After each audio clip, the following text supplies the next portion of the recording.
ಎಲೆಲೆ ಕಾದಲು ಬಂದ ವೀರನ ಬಲುಹ ನೋಡ.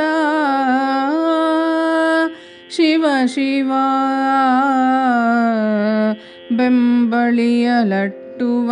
ವೀರನಾವನೋ, ಸುಭಟನಹನವನು ತಿಳಿಯಲರಿದು.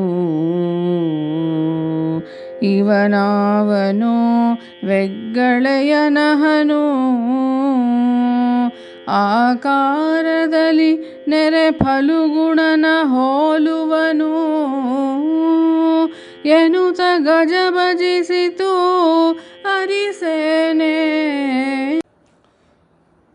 ಈ ಉತ್ತರನ ಪೌರುಷವನ್ನು ಮತ್ತು ಉತ್ತರನ ಹೇಡಿತನವನ್ನು ಬಹುಶಃ ಕುಮಾರವ್ಯಾಸನಷ್ಟು ಚೆನ್ನಾಗಿ, ಅದ್ಭುತವಾಗಿ, ಹಾಸ್ಯಭರಿತವಾಗಿ, ಧ್ವನಿಪೂರ್ಣವಾಗಿ ಚಿತ್ರಿಸಿದ ಕವಿಗಳು ಬೇರೆ ಇರಲಿಕ್ಕಿಲ್ಲ. ಏನಾಗ್ತದೆ, ಈತ ಉತ್ತರ ಕುಮಾರ ಹಾರಿ ಓಡ್ತಾ ಇದ್ದಾನೆ, ಅರ್ಜುನ ಅದೇ ವೇಗದಲ್ಲಿ ಕೂಡೆ ಸೂಟಿಯಲ್ಲಿ ಅಟ್ಟುತ್ತಿದ್ದಾನೆ, ಶತ್ರು ಸೈನ್ಯ ನಗುತ್ತಾ ಇದೆ. ಆಗ ಈ ಶತ್ರು ಸೈನ್ಯದವರು, ಅಲ್ಲಿರುವಂತಹ ಸೈನಿಕರು, ಎಲೆಲೆ ಕಾದಲು ಬಂದ ವೀರನ ಬಲುಹು ನೋಡ, ಶಿವ ಶಿವ, ಅವರಿಗೆ ಆಶ್ಚರ್ಯ ಆಗ್ತದೆ. ಕಾದಲು ಬಂದ ವೀರನ ಬಲುಹ, ಈಗ ನಮ್ಮೊಟ್ಟಿಗೆ ಯುದ್ಧ ಮಾಡಲಿಕ್ಕೆ ಅಂತ ಒಬ್ಬ ವೀರ ಬಂದಿದ್ದಾನೆ, ಸಾರಥಿಯ ಸಮೇತ ರಥದಲ್ಲಿದ್ದವನು. ಅವನ ಒಂದು ಬಲುಹನ್ನು ನೋಡಿ, ಅವನ ಬಲ, ಸಾಮರ್ಥ್ಯ, ಪರಾಕ್ರಮವನ್ನು ನೋಡಿ ಶಿವ ಶಿವ ಅಂದರೆ ಎಂಥ ಹೇಳಿ ಅಂತ ಹೇಳುವ ಮಾತನ್ನೇ ಅವರು ವ್ಯಂಗ್ಯವಾಗಿ ಹೇಳ್ತಾ ಇರೋದು, ಮಾತಾಡಿಕೊಳ್ತಿರೋದು. ಸೈನ್ಯದಲ್ಲಿರುವ ಸೈನಿಕರೆಲ್ಲ ಮಾತಾಡ್ತಾ ಇದ್ದಾರೆ. ಬಲುಹನ್ನು ನೋಡುವ ಶಿವ ಶಿವ, ಎಂಥ ಅದ್ಭುತವಾದ ಶಕ್ತಿವಂತ ಬಲುಹು ಇರುವವನಿವನು, ಅಂದರೆ ಏನು ಧೈರ್ಯ ಇಲ್ಲದವನು ಎನ್ನುವ ಅರ್ಥದಲ್ಲಿ. ಬೆಂಬಳಿಯಲಟ್ಟುವ ವೀರನಾವನು, ಆದರೆ ಅವನನ್ನು ಬೆಂಬಳಿಯಲಟ್ಟುವುದು ಅಂದರೆ ಬೆಂಬತ್ತಿ ಓಡಿಸುವವನು, ಅಟ್ಟುವುದು, ಓಡಿಸುವ ವೀರನು ಯಾವನು? ಈ ಹಿಂದೆ ಓಡುವವನು ಮಾತ್ರ ವೀರ ಅಂತ ಅವರಿಗೆ ಅರ್ಥ ಆಗ್ತದೆ. ಯಾಕೆಂದರೆ ಸೈನಿಕರಿಗೆ ತಮ್ಮ ಎದುರಿರುವವನು ವೀರನೋ ಹೇಡಿಯೋನೋ ನೋಡಿದ ಕೂಡಲೇ ಅರ್ಥವಾಗುವಂಥದ್ದೇ. ಈ ಹಿಂದೆ ಬೆಂಬತ್ತಿ ಓಡುವವನು ಯಾವ ವೀರ ಇರ್ಬೋದು? ಸುಭಟನಹನವನು, ಅವನು ಸುಭಟನೇ ಇರಬೇಕು, ಒಳ್ಳೆಯ ಯೋಧನೇ ಇದ್ದಾನೆ ಅವನು ಸಾರಥಿ ಅಂತ ಆದರೂ ಕೂಡ ಸಾಮಾನ್ಯ ಸಾರಥಿ ಅಲ್ಲ ಅಂತ ಅವರು ಅರ್ಥ ಮಾಡಿಕೊಳ್ತಾರೆ. ತಿಳಿಯಲರಿದು ಇವನು ಯಾರು ಅಂತ ಗೊತ್ತಾಗ್ತಾ ಇಲ್ಲ. ಇವನು ಯಾರಿರ್ಬೋದು ಅಂತ ಯೋಚನೆ ಮಾಡ್ತಾರೆ. ಅಂದರೆ ಈ ಉತ್ತರ ಕುಮಾರನು ಯಾರು ಅಂತ ಅವರು ಮಾತಾಡ್ತಾ ಇಲ್ಲ, ಗೊತ್ತಿಲ್ಲ, ಅಥವಾ ಕೆಲವರಿಗೆ ಗೊತ್ತಿರ್ಬೋದು, ಆದರೆ ಒಟ್ಟಾರೆಯಾಗಿ ಸೈನ್ಯದವರು ಮಾತಾಡಿಕೊಳ್ತಾ ಇರೋದು ವೆಗ್ಗಳೆಯನು, ಸ್ವಲ್ಪ ಸಾಮರ್ಥ್ಯ ಇರುವವನೇ, ವೆಗ್ಗಳೆಯವನು, ಪರಾಕ್ರಮಿ, ವೀರನೇ. ಆಮೇಲೆ ನೋಡುವಾಗ ಆಕಾರದಲ್ಲಿ ಫಲುಗುಣನ ಹೋಲುವನು. ನೋಡಿ, ನಾವು ನೆನಪು ಮಾಡಿಕೊಳ್ಬೇಕು, ಇಲ್ಲಿ ಅರ್ಜುನ ಅರ್ಜುನ ಅಂತ ನಾವು ಶಬ್ದವನ್ನು ಬಳಸಿದರೂ ಕೂಡ ಅಲ್ಲಿ ಸಾರಥಿಯಾಗಿ ಬಂದದ್ದು ಯಾರು? ಬೃಹನ್ನಳೆಯ ವೇಷದಲ್ಲಿರುವ ಅರ್ಜುನ. ಆದ್ದರಿಂದ ಎದುರಿಗೆ ಕಾಣುವವರಿಗೆ, ಅದರಲ್ಲೂ ಸೈನ್ಯದಲ್ಲಿ ಇರುವವರು ಸ್ವಲ್ಪ ಒಂದಷ್ಟು ಅಡಿ ದೂರವೇ ಇರ್ತಾರೆ, ಅವರಿಗೆ ಒಂದು ಬೃಹನ್ನಳೆಯ ವೇಷದ ವ್ಯಕ್ತಿ ಸಾರಥಿಯಾಗಿ ಇರುವುದು ಕಾಣ್ತದೆ ಹೊರತು ಅರ್ಜುನ ಸಾಮಾನ್ಯವಾಗಿ ಇರುವಂತಹ ವೇಷ ಅಲ್ಲ. ಆದರೆ ಇಳಿದು ಹಾರಿ ಓಡುವಾಗ ಒಬ್ಬ ವ್ಯಕ್ತಿ ನಿಂತಲ್ಲೇ ಇರುವುದಕ್ಕಿಂತಲೂ ಕೂಡ ಅವನು ನಡೆಯುವಾಗ ನಮಗೆ ಆ ವ್ಯಕ್ತಿಯ ಗುರುತು ಹಿಡಿಲಿಕ್ಕೆ ಸ್ವಲ್ಪ ಹೆಚ್ಚು ಸುಲಭ ಆಗ್ತದೆ.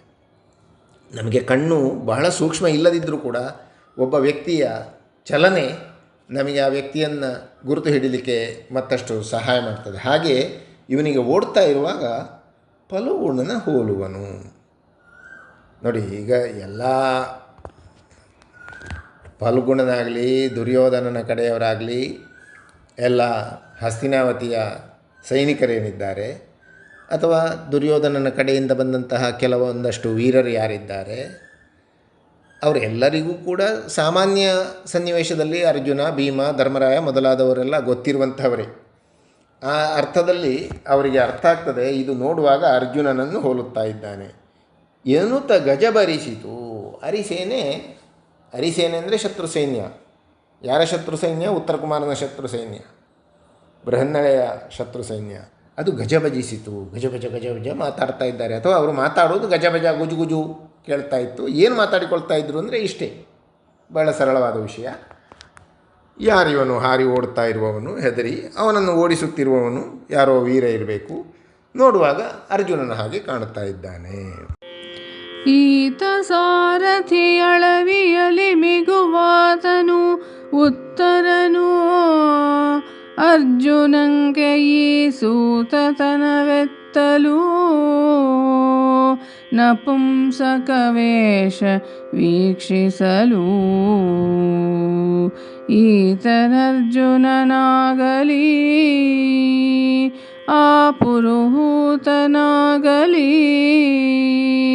ರಾಮನಾಗಲಿ ಆತಡೆ ಇರುವೆನು, ಬರಲಿ ಎಂದನು ಖಾತಿಯಲಿ ಕರ್ಣ. ಈಗ ಶತ್ರು ಸೈನ್ಯದಲ್ಲಿ ಮುಖ್ಯವಾಗಿ ಕರ್ಣ ಇದ್ದಾನೆ. ಅವನು ಈ ಗುಜು ಗುಜು ಸೈನಿಕರೆಲ್ಲ ಮಾತಾಡುವುದನ್ನು ಅವನು ಕೇಳ್ತಾ ಇದ್ದಾನೆ. ಅವನು ಈ ದೃಶ್ಯವನ್ನು ನೋಡ್ತಾ ಇದ್ದಾನೆ. ಸೈನಿಕರ ಗುಜುಗುಜು ಏನಿದೆ, ಯಾರೋ ಒಬ್ಬ ಹಾರಿ ಓಡ್ತಾ ಇದ್ದಾನೆ, ಹಾ ಅಂತ ನಗುತ್ತಾರೆ ಅವರು. ಶಿವಶಿವ ಇವನ ಬಲಹು ಏನು ಅಂತ ವ್ಯಂಗ್ಯವಾಗಿ ಮಾತಾಡಿಕೊಳ್ತಾರೆ. ಆದರೆ ಅವನನ್ನು ಓಡಿಸುತ್ತಿರುವ ಸಾರಥಿ ಯಾರೋ ವೀರನಿದ್ದಾನೆ ಅಂತ ಇವರೆಲ್ಲ ಏನು ಗುಜುಗುಜು ಮಾತಾಡಿಕೊಳ್ತಾ ಇದ್ದಾರೆ. ಇದನ್ನು ಕೇಳಿದ ಕರ್ಣ, ಈತ ಸಾರಥಿ ಅಳವಿಯಲ್ಲಿ ಮಿಗುವಾತನು ಉತ್ತರನು. ಈ ಸಾರಥಿಯ ಅಳವಿಯಲ್ಲಿ ಮಿಗುವವನು ಅಂದರೆ ಸಾರಥಿಯ ಮಾತನ್ನು ಕೇಳದೆ ಹೋಗುವವನು ಅಂತ ಅರ್ಥ. ಈತ ಉತ್ತರನೇ ಇರಬೇಕು. ಬಹುಶಃ ಇವರಿಗೆ ಗೊತ್ತಿದೆ, ಇದು ಏನು ಅಪರಿಚಿತರಲ್ಲ. ಅವರು ಬಂದದ್ದು ವಿರಾಟ ರಾಜನ ಗೋವುಗಳನ್ನು ಕೊಂಡೋಗ್ಲಿಕ್ಕೆ ಅಂತ ಗೊತ್ತಿದೆ. ಸಾಮಾನ್ಯವಾಗಿ ಯಾವುದೇ ಸೈನ್ಯ ಹೀಗೆ ಯುದ್ಧಕ್ಕೆ ಸಿದ್ಧವಾಗಿ ಬರುವಾಗ ಯಾರು ನಮ್ಮನ್ನು ಎದುರಿಸಲು ಬರಬಹುದು ಅಂತಲೂ ಕೂಡ ಲೆಕ್ಕಾಚಾರ ಮಾಡಿರ್ತಾರೆ. ಯಾವುದೇ ಒಂದು ಪಂದ್ಯ ನಡೆಯುವಾಗಲೂ ಅಷ್ಟೇ, ಎದುರಾಳಿ ತಂಡದಲ್ಲಿ ಯಾರು ನಾಯಕರು, ಯಾರು, ಈಗ ಕ್ರಿಕೆಟ್ ಆದರೆ ಯಾರು ಒಳ್ಳೆಯ ಬೌಲರ್ಗಳು, ಯಾರು ಒಳ್ಳೆಯ ಬ್ಯಾಟ್ಸ್ಮನ್ನುಗಳು, ಅವರನ್ನು ಹೇಗೆ ನಾವು ಎದುರಿಸಬೇಕು, ಒಬ್ಬೊಬ್ಬರನ್ನು, ಈ ಥರದ ಯೋಚನೆ ಎಲ್ಲ ಮಾಡಿರ್ತಾರೆ. ಆ ಥರದ ತಯಾರಿಗಳು ಇದ್ದೇ ಇರ್ತವೆ. ಆದ್ದರಿಂದ ಇವನು ಯಾರಿರ್ಬೋದು ಅಂದರೆ ಬರುವ ಸಂದರ್ಭ ಉತ್ತರ ಕುಮಾರನೇ ಬರಬೇಕು. ಈತ ಸಾರಥಿ ಅಳವಿನಲ್ಲಿ ಮಿಗುವಾತನು ಉತ್ತರನು. ಸಾರಥಿಯನ್ನು ಮೀರಿ ಹೋಗ್ತಾ ಇರುವವನು, ಓಡಿ ಹೋಗ್ತಾ ಇರುವವನು ಉತ್ತರನೇ ಇರಬೇಕು.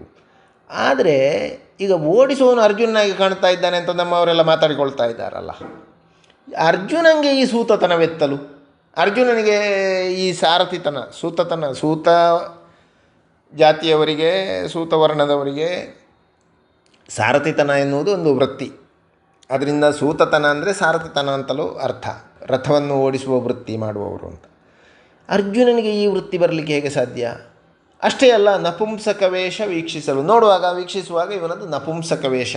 ಯಾರು ಈ ಓಡಿಸ್ತಾ ಇದ್ದಾನಲ್ಲ, ಓಡಿ ಹೋಗುತ್ತಿರುವ ಉತ್ತರನನ್ನು ಓಡಿಸ್ತಾ ಇರುವವನು ನಪುಂಸಕ ವೇಷದಲ್ಲಿದ್ದಾನೆ, ಬೃಹನ್ನಳೆ. ಆದ್ದರಿಂದ ಈತನರ್ಜುನನಾಗಲ್ಲ, ಈತ ಅರ್ಜುನ ಇರಲಿಕ್ಕಿಲ್ಲ. ಅಥವಾ ಅರ್ಜುನನಾಗಲ್ಲ ಅಂದರೆ ಅರ್ಜುನನೇ ಆಗಿರಲಿ, ಪುರುಹೂತನಾಗಲಿ. ಇವನು ಅರ್ಜುನನಾಗಲಿ, ಪುರುಹೂತ ಅಂದರೆ ಅರ್ಜುನನ ಅಪ್ಪ ಇಂದ್ರನೇ ಆಗಿರಲಿ, ರಾಮನಾಗಲಿ, ದೊಡ್ಡ ದೊಡ್ಡ ವೀರರು ಅಂತ ಲೆಕ್ಕ. ಅರ್ಜುನನಾಗಲಿ, ಇಂದ್ರನಾಗಲಿ, ರಾಮನಾಗಲಿ, ಆತಡಿರಿವೆನು ಬರಲಿ ಎಂದನು ಖಾತಿಯಲಿ ಕರ್ಣ. ಆತಡೆ, ಇವರು ಯಾರು ನನಗೆ ಈಗ ಎದುರಿಸಿ ಬಂದರೆ ಇರಿವೆನು ಬರಲಿ ಎಂದನು ಖಾತಿಯಲಿ ಕರ್ಣ. ಅಂದರೆ ಒಂದು ಸೂಚನೆಯನ್ನೇ ಕವಿ ಈ ಪದ್ಯದ ಮೂಲಕ ಕೊಡ್ತಾನೆ ನೋಡಿ.